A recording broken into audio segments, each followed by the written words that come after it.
Today, I've been informed we're going to check out how rice grows. How rice grows and how rice is collected. We are in Asia, William. Time to educate yourself with local culture and tradition. Give me a pair of chopsticks. I'll eat culture and tradition.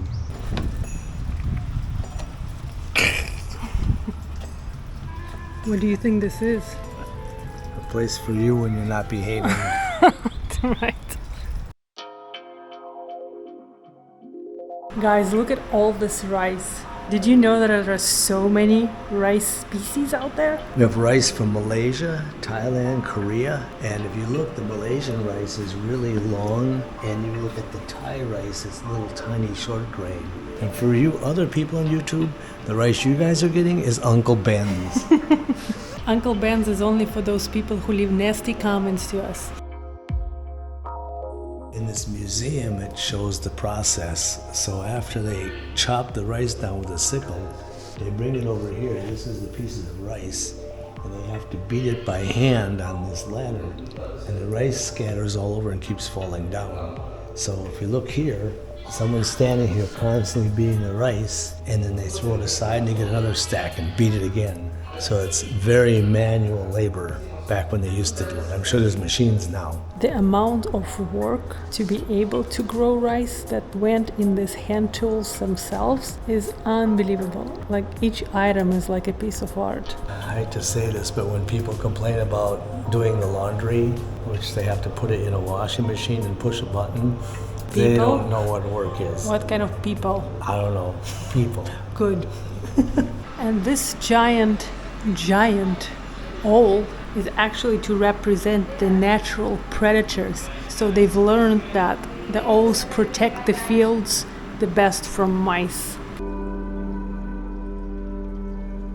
So here, guys, we can see the different stages of growing rice. And right now we are in rainy season, which is supposed to be the season for growing rice. But now they already developed new types of rice that can grow in off-season, which is a hot season, and dry season. Here you have this transplanted seedlings that are growing based on water height, and then you end up here with the finished product, and then they cut the water off so the roots are going to die, and now it dries on the top of the stalk, and they cut it. Rather than tobacco where you have to cut it and dry it.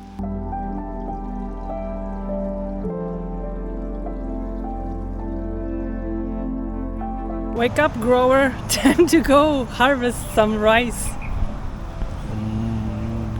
Come on, engineer. Check out the machine. This is horrible.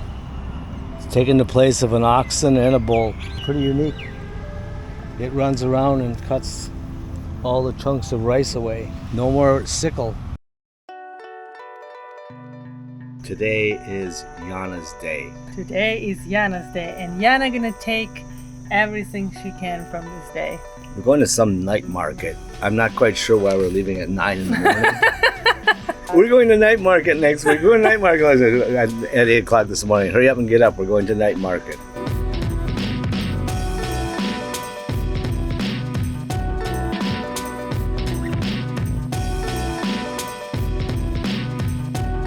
William, I think I got you one. Please leave a comment if you want us to buy this shirt for William and you want William to wear it. Matches my skin. We have to check this amazing craft center. I've read the reviews and supposedly you can spend hours here. There are all kinds of craftsmen with authentic Malaysian art are here, and you can also buy their things. You know when they say hand painted and you're like, yeah, sure. Well, you know what? I found the guy that is hand painting these things, and he's like, you can roll them up and take them with you.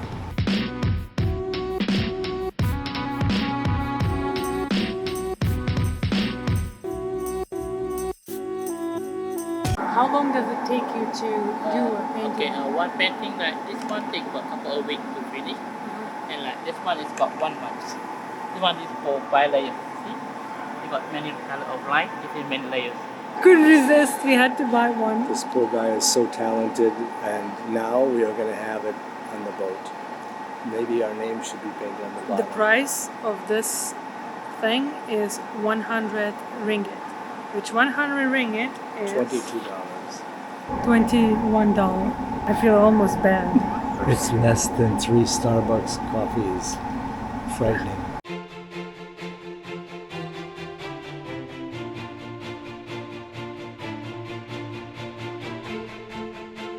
I have to say I'm very impressed. These people are hand painting these things, and I'm not too much into like museum type stuff.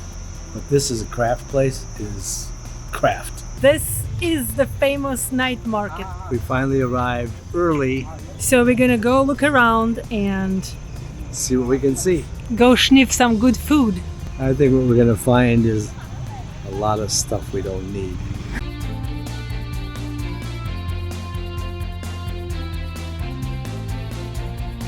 I'm gonna start eating now before it gets night.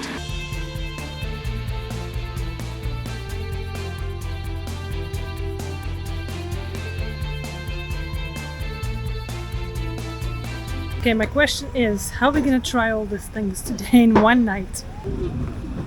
We came prepared. This blows the hell out of Starbucks.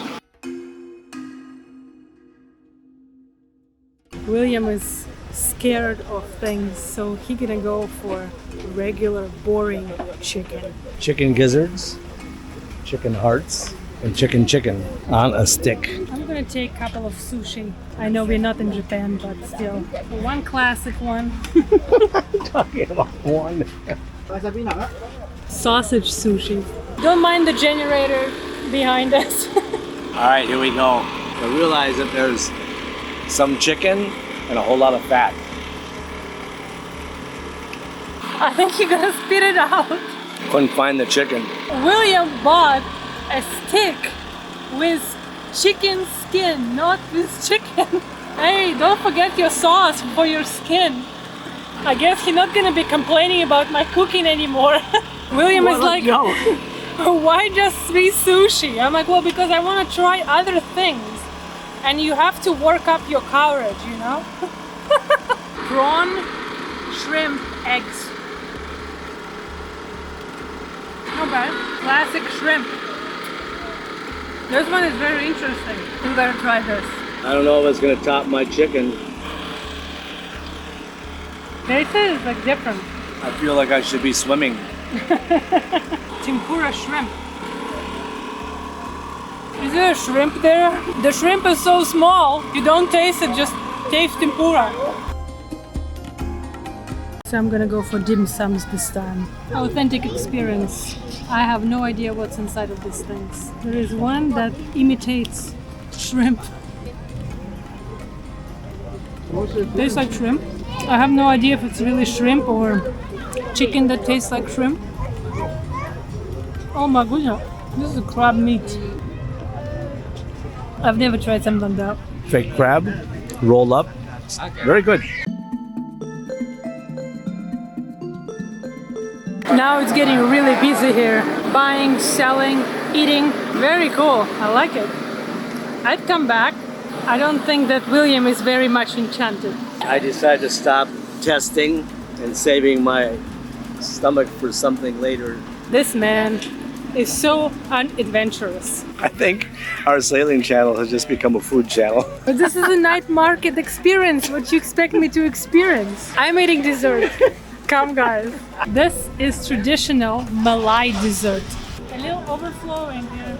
I have no idea how this is gonna taste. Like literally, not a one slight idea. I think the white stuff, the sauce, is like a sweetened milk.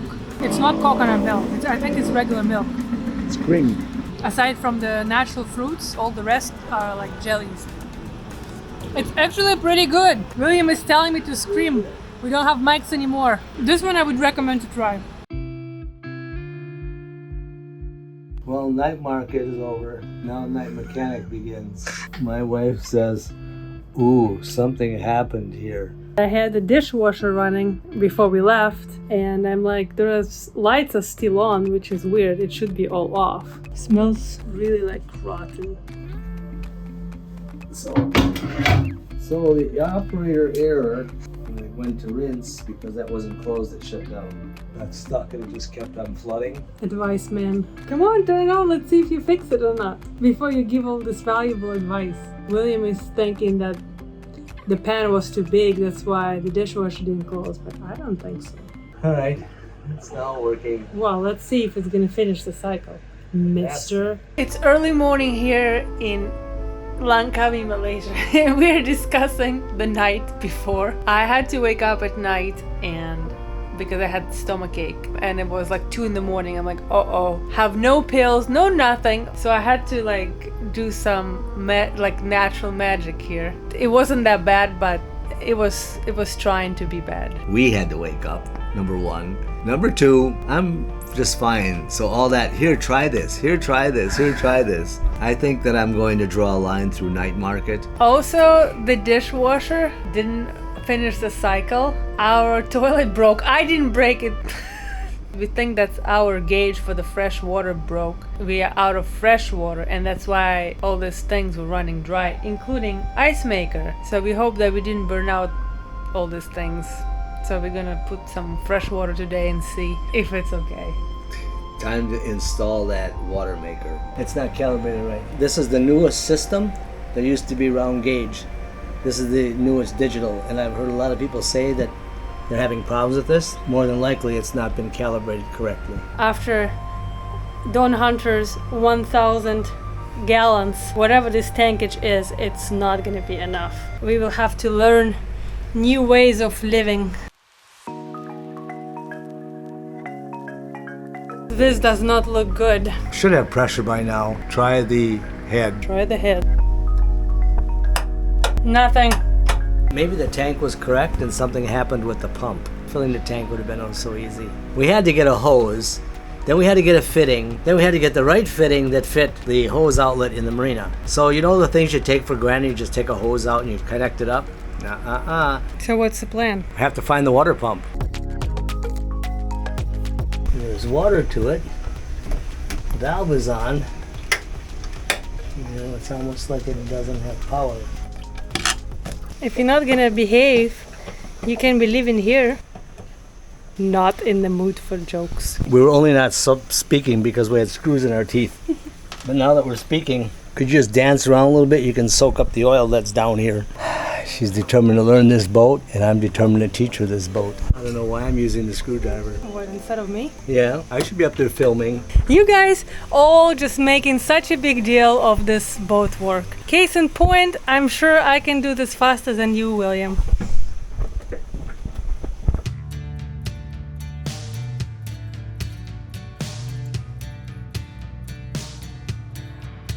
So we are finally at this cable car climbing up.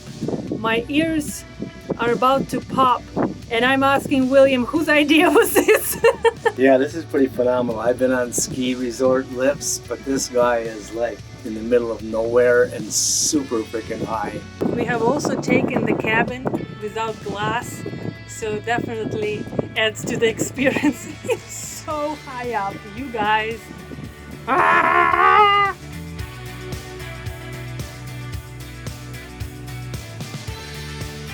Right there, where my finger is, I hope, is our marina.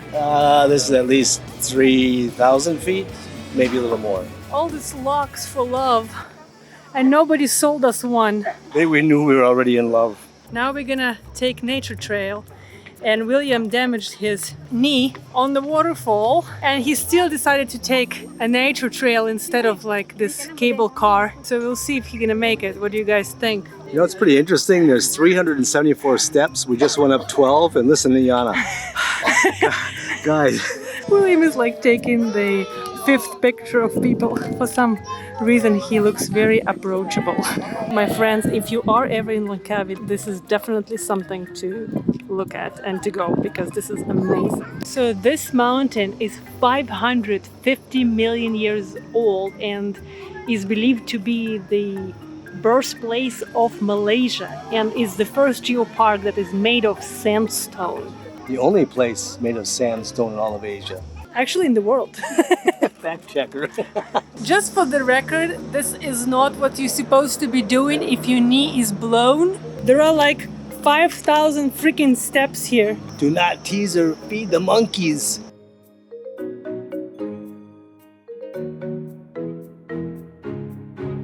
Definitely not many people who wants to take steps, I can tell you. Well guys, we made it to the bridge.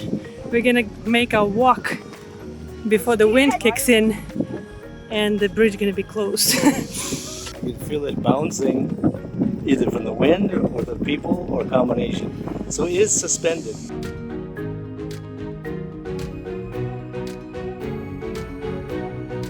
$122 BPM and we are almost back. Let's see how Mr. Damaged Knee is doing. Hey, wait for me, hello! If you're gonna be laying in pain tomorrow, I'm not taking you to clinic. You're going to be late.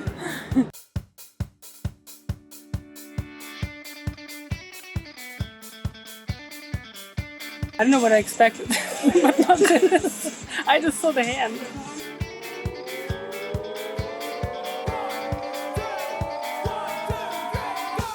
This is so cool. So we ordered a solid one with a little color.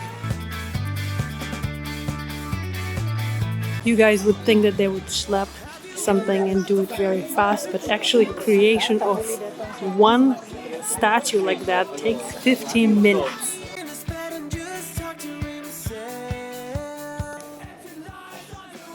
Lovebirds. Yana couldn't resist to put her hand in hot boiling wax.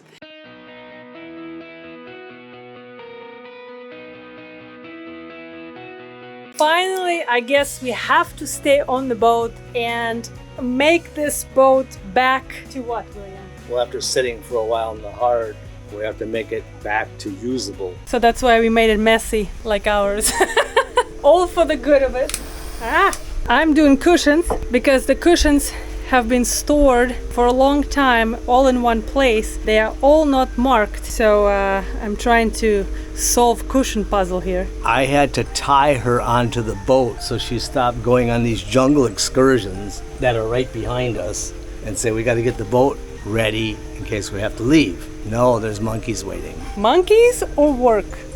Monkeys. Also, William made himself a little dog house because the freshwater pump is still unfixed.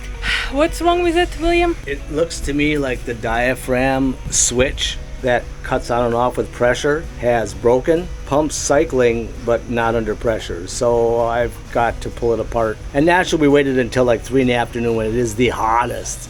Gotta go back to work. I'm moving the gas can and a fish spits all over my face this poison. Let's see if we can catch him. I'm gonna put my glasses on this time. Yes, he did it again. I'm recording and covering my eyes with socks so I can't see anything. Oh my god! Oh my god, I don't know if the camera got it, but this little fish, literally 3 inches long, spits all over you. This way they're catching bugs like this. Doesn't smell like anything. Well, I read that if it gets in your eyes, and naturally he spit right in my freaking eyes, I had to go use the shower, and I had the water turned off, so the shower isn't working. Well, I have to read more. I read somewhere that it was poison and it paralyzed stuff. You're gonna go blind? Well, from a fish. They spit all the way up to the top of here.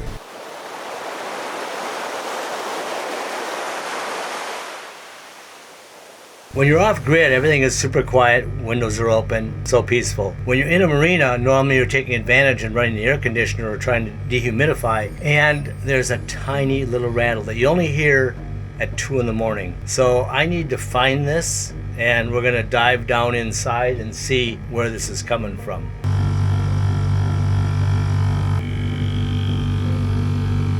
Somewhere by the intake vent, I pulled the mattress out, pulled everything out, removed everything. It's super quiet.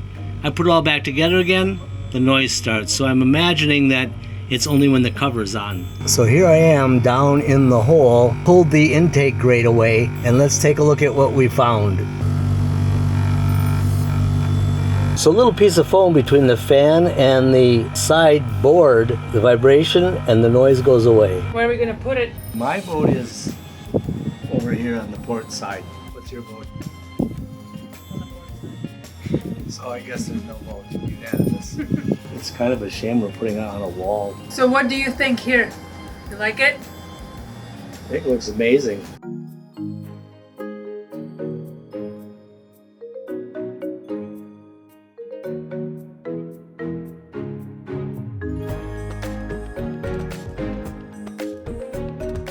So one of the air conditioners starts making a bunch of noise. I pull the vent off, and for some reason it looks like it's Antarctica down here. Goes to show you, it doesn't really matter, I guess, the age of the boat. You always need to be a mechanic, an air conditioning specialist, electrician, a plumber, and also know how to navigate, sail, anchor, and dock a boat. Effectively, if you want challenges, it's boat life. It's not just the boat. Let's see what's going on with this thing.